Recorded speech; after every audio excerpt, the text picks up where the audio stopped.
¿Qué tal? Estamos en la Universidad San Martín de Porras desde el auditorio de la Facultad de Ingeniería y Arquitectura en esta conferencia en la cual tenemos la presencia del doctor Michael Wesch. Michael Wesch, good morning, how are you? Good, thank you. With a little interview before your conference, we hope that you enjoy here in your study here in Lima and tell us about some words about your practices and your experiences with the ICTs in education. Great. Well, I think it starts from what I think is a big need to move our students from simply knowing a lot of facts to actually being able to find information. Sorry, find information, sort it out, uh, learn the difference between good information and bad information, but ultimately be able to actually create new information and knowledge. And part of that creation process has to be collaborative as well. So what I do in my practice is I try to get students together to collaborate and to, in many ways, be more than they could be by themselves, right? So they work in groups and then they do better by working in groups. So we use technologies that allow for this collaboration to happen, and that's what I'm going to talk about in the conference today. That's a good idea, practicing with your students and sharing your experiences with all the world. And YouTube has a video that you're sharing your experiences. What do you think about the practices of the new generation? Uh, well, I think there's a little bit of a myth or misunderstanding. I think a lot of us think that the new generation, they all understand this and they use it effectively. But the reality is, while they're really good at entertaining themselves, they're not so good at educating themselves. So I think that's the step we have to help them take, is they can take the knowledge and skills that they're getting by entertaining themselves and actually turn those into things that can actually make them more effective learners, but also can even change the world. Are you according about the phrase native digitals with a new generation? Yeah. Uh, I think the idea of it's almost like there are no digital natives anymore because the technologies change every 2 or 3 years so dramatically that nobody's native to what's present today, right? Like we're looking into a smartphone that is smarter, much, much smarter than any computer was just 10 years ago. Okay. And what about the digital divide? Yeah. Considering the women is they are in the digital divide and about the boys and the girls. What do you Right. think about that? Well, what we find is once there is access, then girls actually outperform boys on a lot of digital tasks, especially social digital tasks. So we find that women are more prolific on social networking sites, for example, than men are. Um, but access is an issue, and uh, it's hard to say. A lot of people who look towards the future think access will not be an issue within just a few years because the technologies are getting cheaper and cheaper, and pretty soon everybody will have access to the technology. I think we're still waiting for that to be a total reality.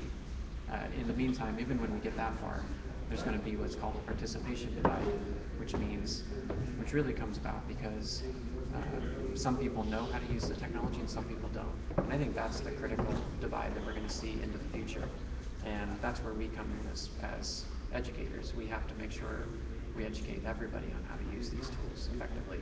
Otherwise, some people are going to be left way behind. And it's bad for it's bad for society when only a small portion of people are really participating. Yes, of course. In countries like Peru, we have so many things to do to break that digital divide. Right. I want to thank your time to spend with me. I'm William Vegas Muro, and your last words before your conference, Professor Welch. Thank you. Give me to say some Yeah. final words. Before your conference. Yeah. Final words. I think our greatest challenge in the very near future will no longer be getting the tools into people's hands. It will be getting them inspired to use them effectively. So that's what I would like to pass Thank on. you very much. Thank you. ¿Qué tal? Buenos días. Soy William Vegaso Muro desde el auditorio de la FIA, previo a la conferencia del doctor Michael Wesch. Nos encontramos con el doctor Oscar Becerra, profesor de la Universidad San Martín de Porres. Bienvenido a nuestro programa. Gracias, muchas gracias. ¿Y cuáles son sus impresiones con relación a nuestro invitado que hoy día va a dictar una conferencia? Bueno, el doctor Wesch es realmente uno de los líderes en el mundo respecto a lo que es no solamente el futuro de la educación, el futuro de la cultura y la sociedad. Sus maneras de ver las cosas son realmente innovadoras. El concepto que él tiene de cómo la educación está compitiendo en desventaja con el entretenimiento, cómo cada vez más los jóvenes, él dice, no son capaces de enseñarse, de educarse, son capaces de entretenerse, pero eso no necesariamente es educación. Y el desafío de la educación es enfrentar justamente esa, entre comillas, competencia desleal de los medios de entretenimiento para incorporarlos al proceso educativo. Y esa es nuestra tarea. Bien, vamos a empezar entonces la conferencia y queremos agradecer al doctor Oscar Becerra por sus palabras. Muy amable. Experience, your own practice, what you're trying to do, and answer these three questions for yourself. So I'll start here with my class. I'll show you how we work together. And so I'll start off by pointing out that you'll notice that we don't have a syllabus. I don't write down the program for what is to be learned. Instead, we meet the first day and we make an agreement. And the agreement is we are going to make a documentary, a video, we want to go to Sundance, which Sundance is, one of the most premier film events in the world. And as far as I know, no students have ever made it to Sundance, right? But we set that as the goal. And by setting that as the goal, all the students are excited about it. They think, yeah, let's try it, let's go for it. And the goal is so high that we know we have to work together to get there. So we have what we call a research schedule, and it's on a wiki. And if you hit the edit button here, anybody can edit it. And so that's why we use a wiki for our research schedule, is because I'm basically telling the students, I trust you. We all want to go on and make the best documentary possible, and I want to empower you to help us get there. And so I let any student edit the program, edit the syllabus throughout the semester. And this really works well. Every time what happens is this, a student will be thinking about the documentary. So we might be making a documentary about learning, for example. And the students go to the library and they study something about learning. And they realize while they're studying, oh, if we are going to make a good documentary about this, we're going to need to know X, Y, and Z. We're going to need this, this, and this. And they'll go to the syllabus and they'll add readings for the other students. And the other students can go look at that and they can say, oh, no, we don't need to know that. Or they might say, oh, yeah, good idea. And they either accept it or reject it. There's a quick conversation about it, and then we move on. So the program is constantly being changed by the students. In many ways, this is following a new model, right? This is the old model of teaching where there's an expert and there's this object of knowledge up at the top. And the expert passes on this object to the amateurs. I mean, in many ways, this room is set up for this, right? I'm the object of knowledge is somewhere back here. It's passing through me, and I'm trying to deliver it to you. But what we're trying to do in a classroom environment, in a project-based environment, is instead of an object, there's a subject. Now, in English, there's a key difference here, and I'm sure it relates in Spanish in some way. The key difference here is that a subject is sort of a living thing. It's not a dead thing that you're passing on to the students as like this defined piece of knowledge. It's this living thing that we can all contribute to. And as engineers, you know that the world is always changing and that you're going to contribute to that in some way. And so all of us become knowers on the outside, and we're all connected with each other, and we're connecting with the subject as well, and being a part of this conversation. Now, this is where if you're not into Web 2.0 technology, this might be overwhelming. But again, just take what you want and leave what you don't. This is how we set up our classes. We use all free tools. Where I live is a very poor area in the United States. Most of our students come from small family farms or farming communities, which have recently been displaced by corporate farms. And so a lot of our students are fairly poor. And so they don't necessarily have the best technology, and they don't have enough money to subscribe to expensive services. So we use all free technology when we do this. So we use a free wiki, that's wet paint. And then this is called Net Vibes. And what we're doing is we're pulling in updates from all these other websites that we're using into a single place. So the Net Vibes becomes our main destination. You can see we use Google Calendar for our for our for our scheduling. We use blogs over here, which are all free. We use the wiki is all, whenever somebody updates the wiki, it shows up here. And then we also share bookmarks over here. I'll just show you some of the things that we do to do this. In order to get the blogs to work, we use Yahoo Pipes. Uh, this is a little complicated. All you do is you grab the address of the blog and you put it in the box here, and then you pipe it into, you see it says union here. So this is uniting all of these blogs into a single blog, and then it sorts them by publication date. And that's what you're seeing over here on the left. These are blogs by all the students. They all have their own website, and they sort of keep a journal about what's happening with their research, and then it shows up over here. And then any of the students can read the work of any of the other students. And then over here, I wanted to show you this. This is another model. This is by another professor. This is by Jim Groom at the University of Mary Washington. He has a class which he calls DS 106. And you'll see his website. This is what the class website looks like. If you page down, you can see here, these are all blogs from different students. These are different posts from different students. And he's able to bring those together along with their photographs. They can photograph anything they want, and it'll show up on the website. They can make videos. So these are videos from the students that also show up on the website. And to do this, all they have to do is tag their work with the phrase DS106, which is the name of the class. And if you're interested, this is not especially difficult to do. But if you want a little direction after the seminar, the main seminar, I can show you real quickly how to do this. But basically, what it allows him to do is that anybody anywhere on the web can use the tag DS106, and it shows up on his main website.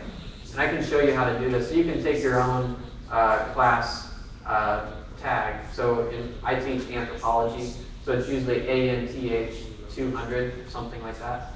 And I can use that tag, and it'll show, and I can bring it into our space, which is what we're doing here, basically.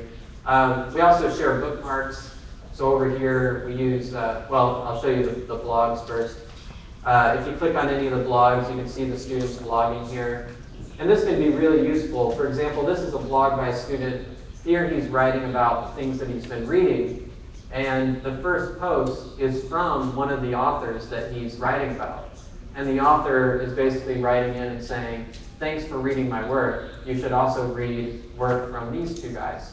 And so you see that there's already a collaboration opening up here with people even outside our university. And then over on the right, you can see this is for storing our bookmarks. And we use Digo to do that. Digo allows you to, this is the word here, Digo, this is the website. You can hit the bookmark button, and you can also put highlights on the page, so you can highlight things. You can leave notes to each other, so you can actually add a note. So here you can see students can add a note anywhere on any page. And you can have conversations emerge between you and your students or among your students as well. And all of that is automatically sent to the front page here just by creating a what's called an RSS feed for the site. So if you're not familiar with RSS feed, that's another thing you can look up on YouTube or on Google to get more information about on how to set it up yourself. The important thing about all this that I want to share with you is that it's a way for us to leverage this technology beyond the classroom. So even when we leave the classroom, we're still collaborating. And it's almost by accident. You know, everybody's doing their own thing, researching their own thing, but instead of keeping their notes in a notebook that nobody else sees, they're essentially keeping their notes in a public space where all the other students can see the notes as well. And that's why it can transform this sort of notion from the expert to the sort of collaborative model. There's a great quote about this from Maurice Friedman on Martin Buber's educational philosophy. It says, "The opposite of compulsion is not freedom, but communion." What that means is that I think a lot of people think that when they see the type of collaborations that I do in my class, or they see that I'm letting my students write their own syllabus, right? They're writing their own program. Uh, People get concerned and they think, "Oh, that's just too much freedom." But it's really not freedom, it's communion. It's creating a sense of community and working together. And it's also, there's a certain structure to what we're doing. So I want to outline the structure of how we work, and if it works for you, I invite you to think about how it might work for you. You can see what we call it. We call it a purpose-driven course. That means instead of being driven by content, like instead of driven by a body of knowledge that you're trying to transfer, it's driven by a purpose. And I'll show you how this works. Basically, you start off with an exploration stage, which I'll talk about. Uh, that is, you just have to get in and let the students explore and get a sense for what's going on. Then you go to a guided introduction to the field.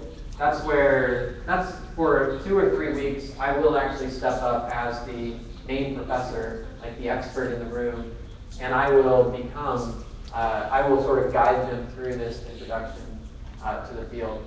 But then after that, the students are in many ways set free and allowed to do their own research. Of course, we mentor each other through this whole process, so there's still a lot of mentorship happening, but this really gets the students involved in their own process. And then finally, we try to publish a research paper. This gets the students thinking deeply about what they've learned, and then finally we share it with the world through a video or a website, so on. So let me show you what this looks like step by step. First, the exploration stage. Now this is where new technologies can be so useful. Let me show you an example. Now typically, in the first 2 weeks of class, what we do is we assign the students some readings, and then they come back and we talk about the readings. What we do instead, by using the technology, we send all of the students to the library, and they can read anything they want on the topic. And so they're in there following their own passion, finding things that they want to read that relate to the topic, and then they summarize it. We used Etherpad a lot in the past, but Google Docs actually bought Etherpad. So Google Docs is now Etherpad, essentially. And what you do is you just open up a Google Doc, let your students summarize what they're reading on the Google Doc, and then they can read each other's summaries as well. And the only reading I require in my class is that you read everybody else's summaries. And I sometimes will give some minimum of summaries you have to create yourself. So maybe you have to create 2 summaries and then read everybody else's summaries. What happens then is after the first week of class, we have 15 students in this class, and after the first week, we've collectively read 100 articles or some books as well. And somebody in the room is an expert on every one of those articles or books. And then we can share what we've learned.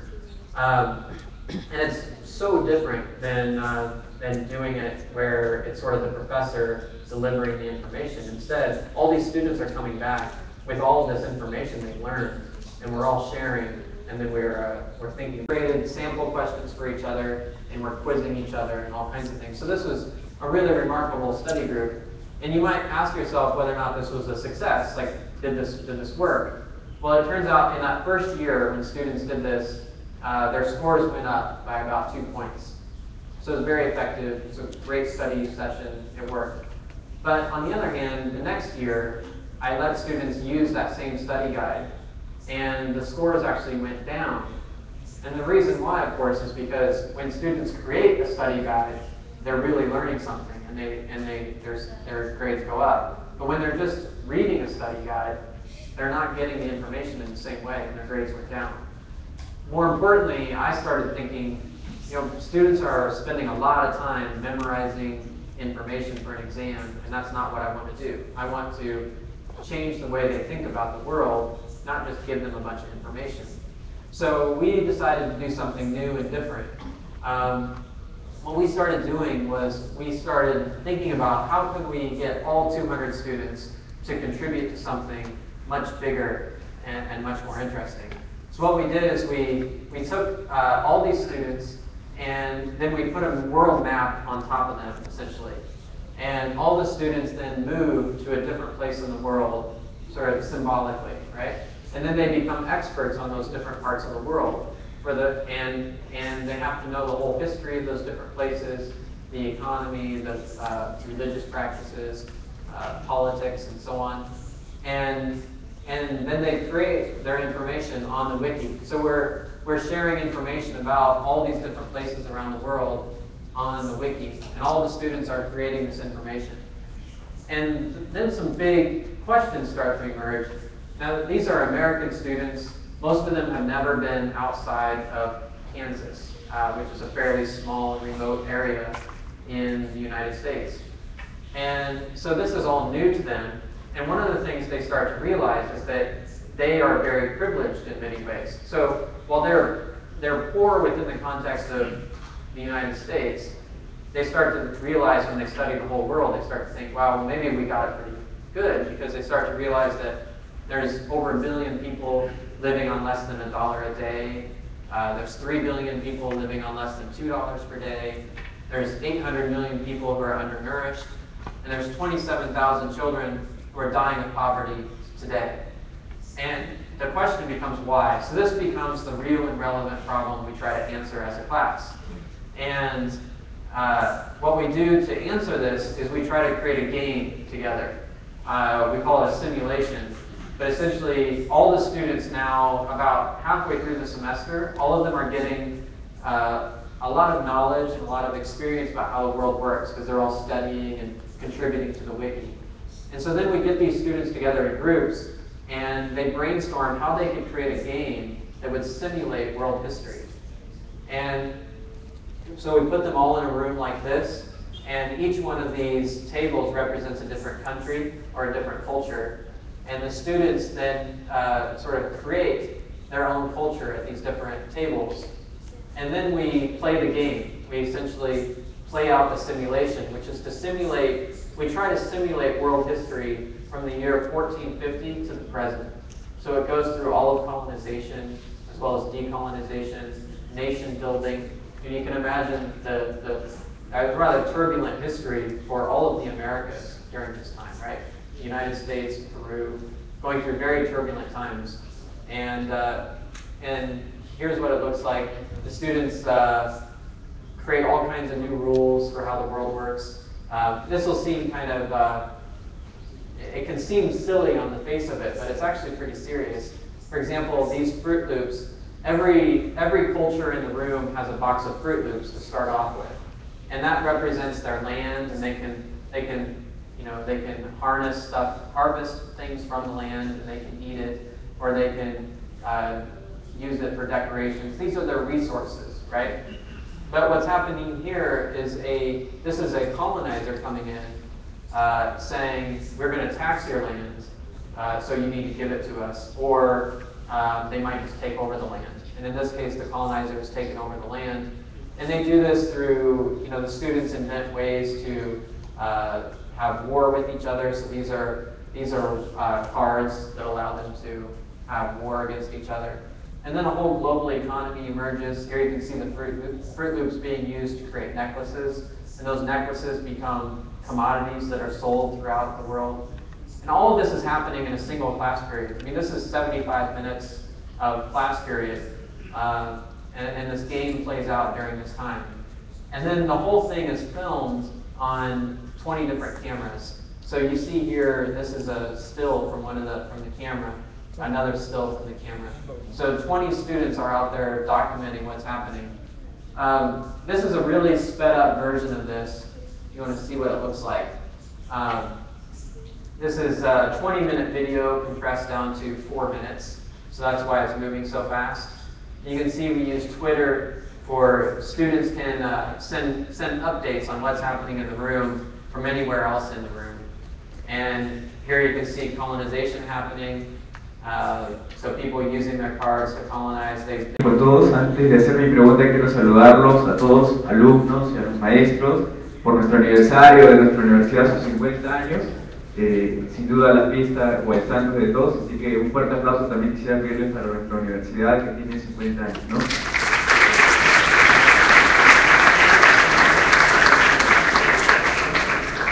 Muy bien, ahora mi pregunta es la siguiente. Muchas gracias tanto para Max como para Michael por estar acá presente tratando este tema tan interesante.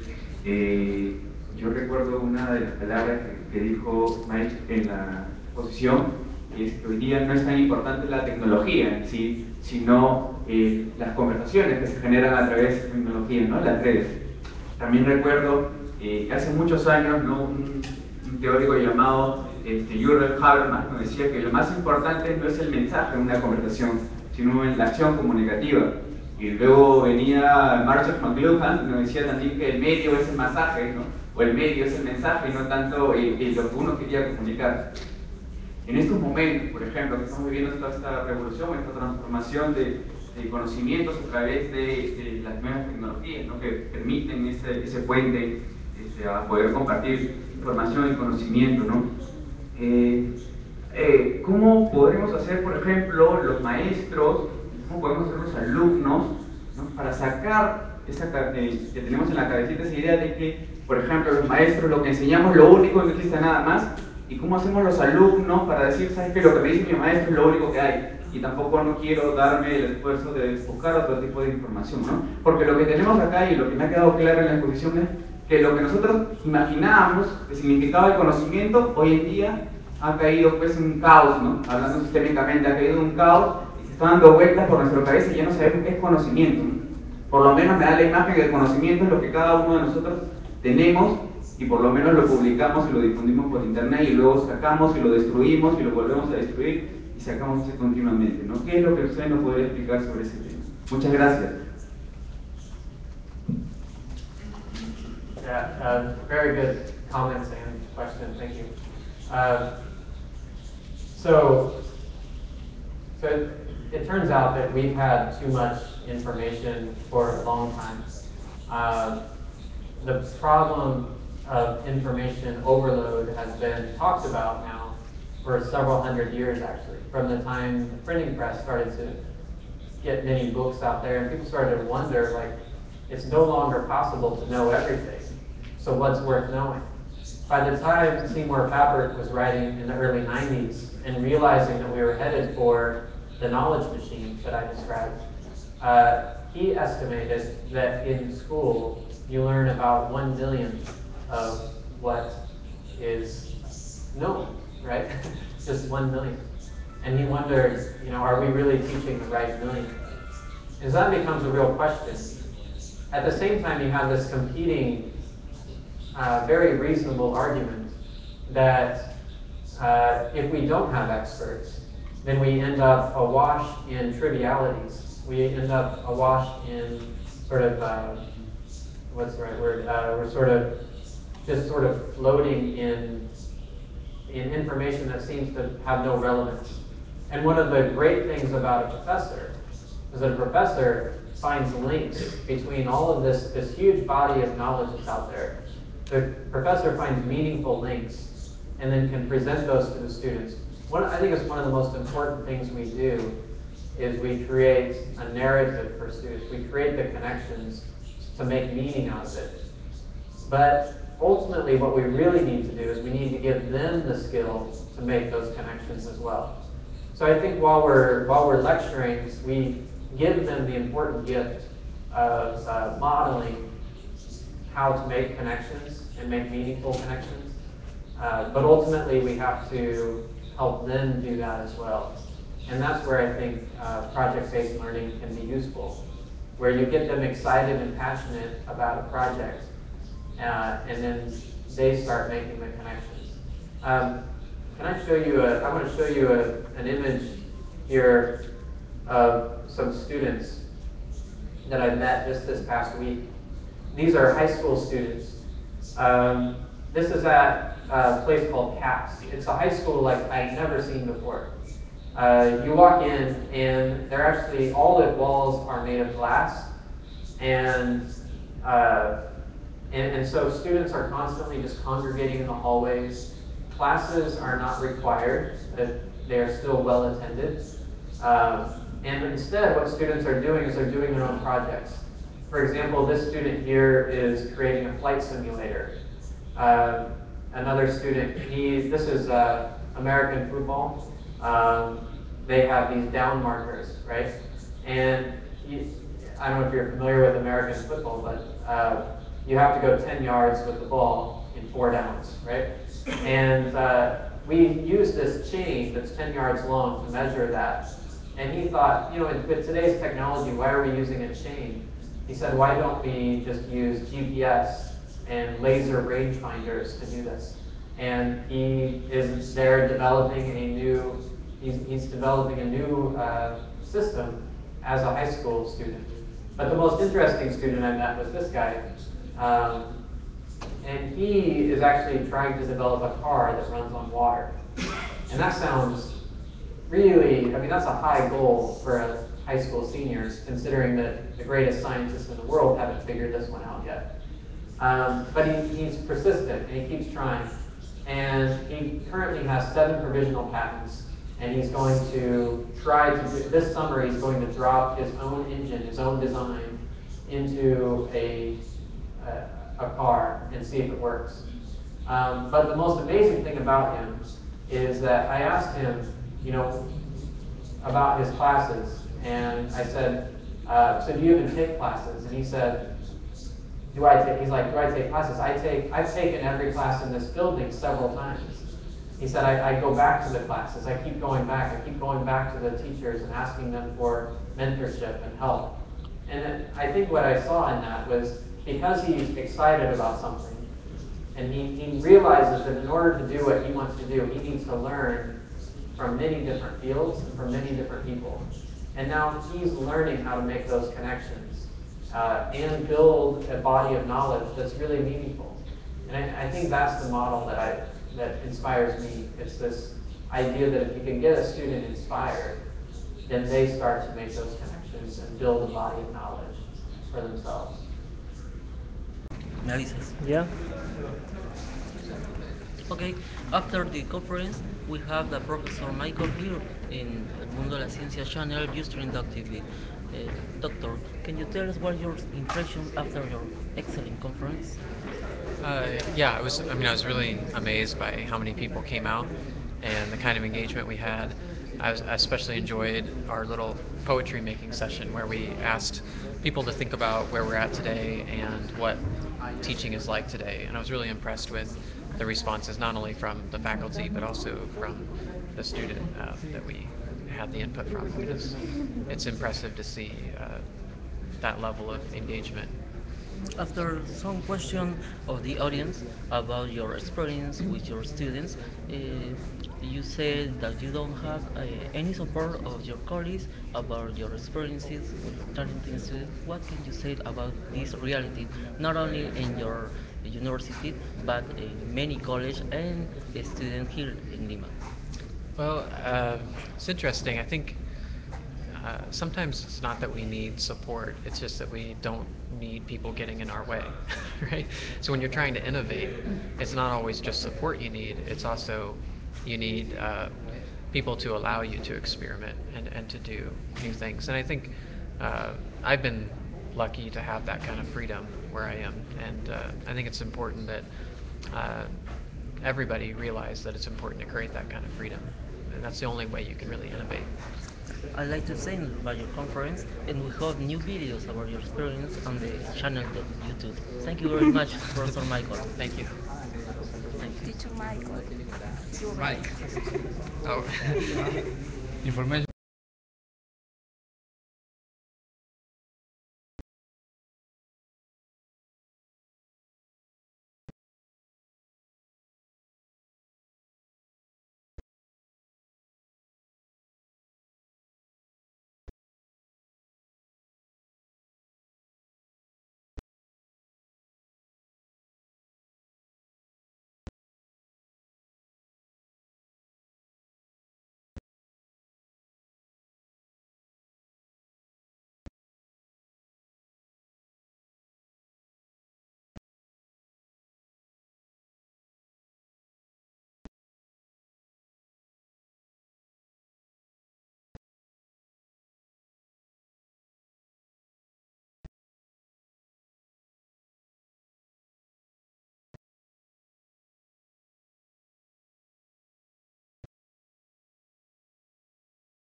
Sigo, tres. Probando audio, micrófono.